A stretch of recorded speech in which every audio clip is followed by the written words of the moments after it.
तो अगर हमें आइकन बनानी है खुद से तो इसके लिए टूल हमें ऑनलाइन मिल जाते हैं। तो हम यहाँ पे सर्च कर सकते हैं फेव आइकन। तो यहाँ पे ये एक वेबसाइट होगा, आप सर्च कर ले favicon.io। यहाँ पे ये हमें 3 टाइप के फेवरेट आइकन और फेव आइकन जनरेट करने का ऑप्शन दे रहा होगा। तो सबसे पहला इमेज, पीएनजी इमेज टू आइको या तो टेक्स्ट टू आइको, और लास्ट में इमोजीज टू आइको।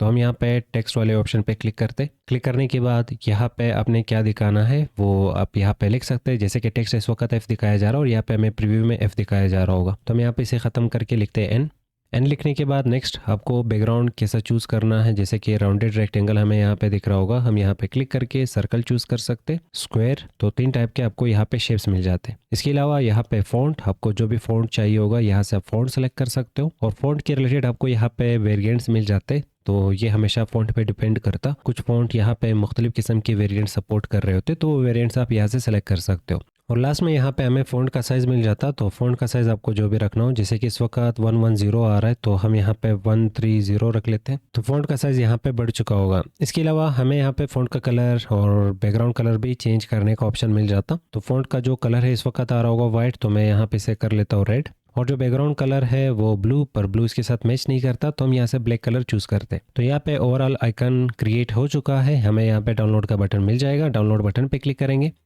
आइकन यहाँ पे ये डाउनलोड करके हमें दे देगा। पर हाँ, इसके मुख्तलिफ साइजेस होंगे, मुख्तलिफ वेरिएंट्स होंगे, जो कि हम अपने वेबसाइट में अलग अलग जगहों पे अलग अलग साइजेस से लगा सकते हैं। तो हमें यहाँ पे इस फोल्डर की तरफ जाना होगा। जाने के बाद यहाँ पे ये आइकन सेलेक्ट करेंगे, कंट्रोल एक्स कट करते। कट करने के बाद हमें वापस जाना होगा यहाँ पे जिस फोल्डर में हम कोड कर रहे हैं उसी फोल्डर की तरफ, और मीडिया वाले फोल्डर की तरफ जाते।